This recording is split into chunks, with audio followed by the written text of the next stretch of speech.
What's happening? I'm Len Davis of Seattle, and now Ajijic-based filmmaker, and I'm here with someone I just met, Russ Russell. We were both at the printing shop up the street getting some printing done, and Russ and I started talking about various things, and it became clear that I think it was time to do a little spontaneous interview. So we're standing in front of this beautiful mural that was a block or two down the street. Russ is a Zen priest, is that correct? But the word that caught my attention when we were talking about what we do and who we are was the word ascensionista. Is that right? Correct. So before we get into ascensionistaism, did I get it correct that you've been down here in Ajijic about a year? Yes. Great. And I was reading the poster you were having printed, and that was talking about your services, right? Yes. What are your services? What was on the poster that you were trying to promote or to get out into the world, the work that you do? Can you tell me about it? Yes. I am an energy worker, among other things. I have a new higher frequency healing modality called Quantum Soul Reiki. It combines 4 other modalities into one. Now, is that your terminology, or is that a field of... It's my terminology. It's an Okay. entirely proprietary, new, original healing modality Okay, that builds on the work of others. great. So tell me about it. I didn't mean to interrupt. I just wanted to clarify. That's okay. We're right next to this dude's car. Sweet. Step in. You got it. So tell me more. Quantum Soul Reiki Back up a little. I want to get the trunk of this tree in the mural. Okay. Nice. builds on the work of Usui Reiki, Leo Ross Sugar, and Tiara Kumara of I Am Avatar and Children of the Sun Foundation, previous work in morphogenesis. Okay. These are all kind of jargony terms Okay. that won't necessarily mean anything to anyone, but basically it combines multiple extremely powerful energy modalities into one. It's 4 in 1. The 4th one being light language, in addition to the other 3 that I mentioned. Tell me, what is light language? It's largely incomprehensible to ordinary human ears. Expressions of higher frequency communication, divine, galactic, various stripes. Okay. And when the idea of higher frequencies or the terminology gets tossed around a lot, what does that mean to you? Well, Big question, I know. we're getting into an area that I don't often discuss with people I've just met. Okay. But Well, at whatever level you feel comfortable, I'm just thinking immediately, okay, got a global audience. People watch these videos. Immediately they hear the term communicating in higher frequencies, and I'm thinking, what does that mean? A lot of people might ask themselves, what does that mean? What is the Right. common frequency and or what are higher frequencies of communication? So however you feel comfortable was in helpful. exploring that or putting out for the average person who may not be activated in using that kind of language, Right. what does that mean? okay.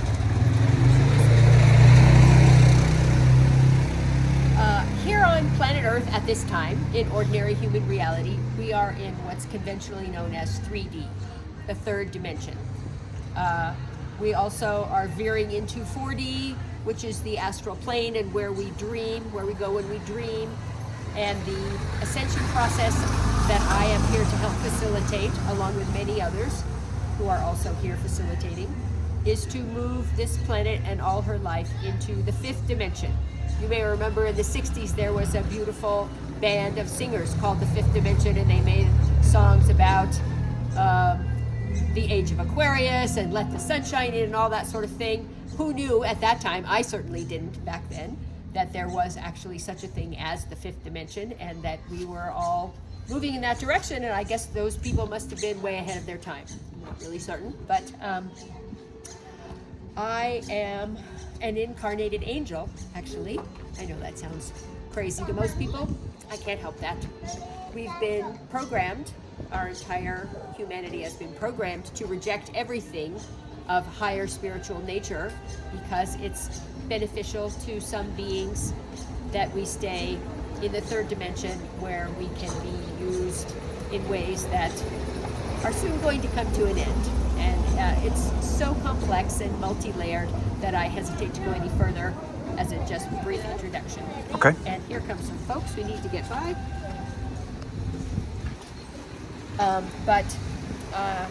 I used to be a more normal seeming human being. I'm a priest. I've had temples. I've been on staff at Zen temples. I used to run big, complicated programs in universities, and I've been a highly skilled person in this lifetime. And there came a time when that was all removed from me repeatedly, over and over again, enough times that I eventually got the idea, oh, I guess I'm not supposed to have an ordinary human life and a job and all those things anymore. And so where did that new awareness lead you in terms of your own awareness and or the work that you're now doing? Well, I stopped trying to recreate an ordinary human life, and just accepting the then brand new and hard to comprehend communications that I was receiving was the first step. And but having been a long time, ¿Está bien? bien, gracias. Having been a long time meditator, and I guess you could say unintentionally, but naturally attuned toward the divine for decades already in my life, made it easier that when I finally just accepted, I'm not supposed to have an ordinary human life anymore. I have a different kind of a life now. What is the purpose of that? What am I supposed to do instead? And gradually, over time, more and more divine guidance came through. And I was able to see that, though I don't call myself a Christian, I'm a Zen Buddhist priest, but I was reminded that down through history, Christian mystics have all had pretty bizarre life experiences. And so that was kind of some way to normalize my own experience, you could say. And over time, I met more and more people, mostly online, with whom I was able to connect all across the world who are having similar experiences to mine. So we were able to be a community of support for each other and validate each other's experiences that our more normal cohorts were not validating at all. And so one thing led to another, and here we are. I actually came here to Ajijic under divine guidance. How did that manifest? Well, it was the clearest, most direct, comprehensible, ordinary words kind of communication I had ever received. It was basically, give notice to your landlady today, give away all your possessions in the next 30 days, fly to Guadalajara, and move to Ajijic. It was that clear, that specific, and I said, okay. What medium, had you been here prior to that? No. You'd never been here? Nope. And that I make a practice of moving places I've never even visited before. That part wasn't so unusual. And what was the medium through which those words or that message came to you? I received divine guidance in comprehensible ways just through me. I am a channel. I am a channel for the divine, and I don't go into trance. There's such a thing as trance channeling, and I think that's what most people think of when they think of channeling. But nobody takes over my body, but I am able to receive and communicate divine guidance from various sources and still be myself and speak in my own voice as well and have like conversations back and forth in a way that for somebody not used to things like that probably would look pretty weird. Nice. Well, I'm going to let this car pass, and then I just want to put this back in context. We're here in Ajijic, Mexico. Just down a couple blocks here is Lake Chapala, and Ajijic is one of the many lakefront communities here. We're standing in front of this beautiful mural that neither of us are familiar with prior. I'm here with Russ Russell. Is that right? Yes. Great. Russ, so tell me more about how that manifests. So you came down here a year ago, and now I meet you in the print shop, and you're printing up posters for your services, which you had also just told me is a relatively new way in which those are manifesting. Yes. Tell me about it. What are you hoping? Who do you work with, and what is the work that you do together? Okay. I have to get into another complex area. Okay. there's a concept called twin flames that is, like most complex concepts, is largely misunderstood on the popular level, but there are some aspects that are somewhat commonly understood. And one of them is that people come together sometimes to do some dramatic things together, often in a romantic pairing. And so about a year ago, when I had been here for a few months already, I ran into someone and perceived within a very short time that we had that kind of assignment together. And he's a Reiki master. And so we, within a few months, began receiving divine guidance about what we were here to do together. And it was to come up with this new modality called Quantum Soul Reiki. And so he first had to teach me Reiki and get me up to the master level, which we did in a relatively abbreviated amount of time under divine guidance. And then I took the modalities I was already working with, and we added Reiki and we added light language to them, and came up with this 4-pronged approach, again, under strong divine guidance and encouragement, and really, being pushed to get it out there, because it's preparing people for this ascension process that requires releasing all kinds of dense energies from within the human body at the DNA level. Mm-hmm. And that allows more higher frequencies to come in. Okay. When we started talking, you used this metaphor of driving across the country in an old car, and tell me about that metaphor again, just to give some context. Okay. I've been on this journey for a long time, and it's pretty challenging, pretty demanding. And so I liken it to taking a cross-country road trip in an old car. And you're just driving and driving. You have to drive kind of slow and maybe stay on the back roads. And then maybe there's lots of mosquitoes and other bugs that are being smashed all over the windshield and the grill, and lots of bird crap all over the place. And, maybe the engine's just barely chugging along. That's kind of what it's like to be me. To be you, or to be all of us? Well, certainly, as more and more of the lower density energies and programming and so on are being dredged up from everyone is having many experiences in life that could be put into that category. Yes. But right now I'm just focusing on this one little journey and keeping that engine going so that I can help others. Okay. And so the work that you do with others is part of that metaphor, or meaning the metaphor you just described? That's just about you. This organism staggering through this unusual process.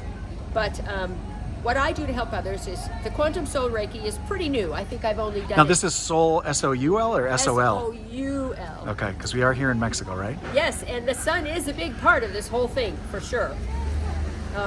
But the Quantum Soul Reiki is the new modality that's to help people release what needs to be released and bring in what needs to be brought in.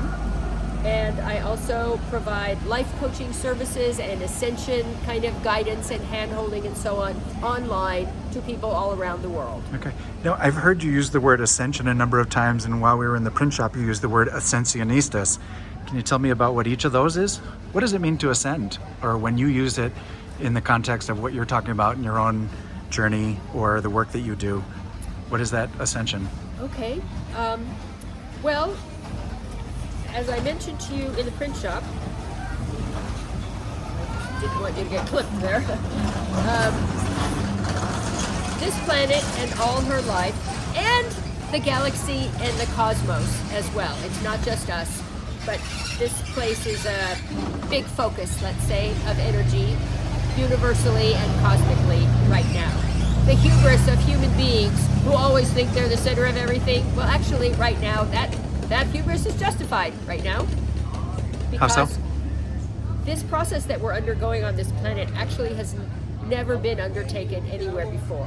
Planets ascend all the time, increase in frequency, rise in frequency, and change the level and type of planet that they are. That happens all the time, but not usually while physical organisms are walking around on the planet. Usually there's some kind of big cataclysm and everything kind of gets reset in a big dramatic way, and the life all goes away before that happens. Well, this is an unusual, really unusual, kind of a one-time.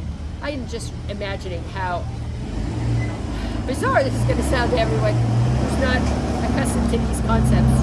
But, oh well, that's okay. Yeah, we're doing something unprecedented here. My information is that it's not only never happened this way before, but never will happen again this way, because it won't need to.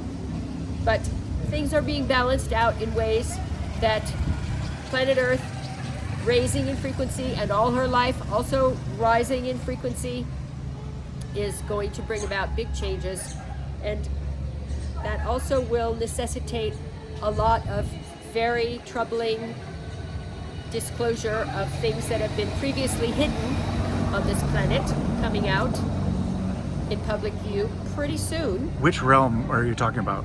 This is in just what we regard as ordinary human life, the public arena,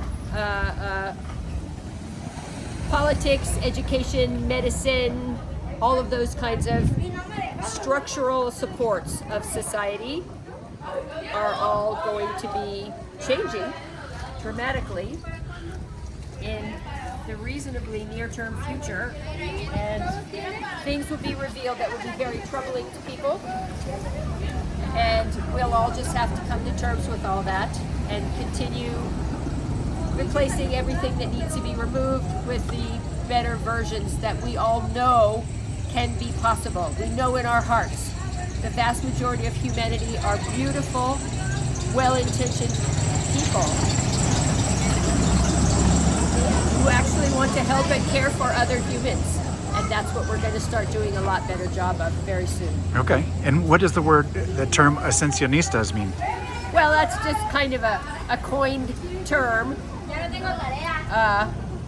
Back during the Nicaraguan Revolution, decades ago, the people who supported Sandino were the Sandinistas, and I have spoken Spanish off and on my whole life, and when I really got heavily immersed in this unusual life, I just coined that term, and I like it. It fits the people who are consciously involved in this process, and this is what their whole life is about. I call them the Ascensionistas.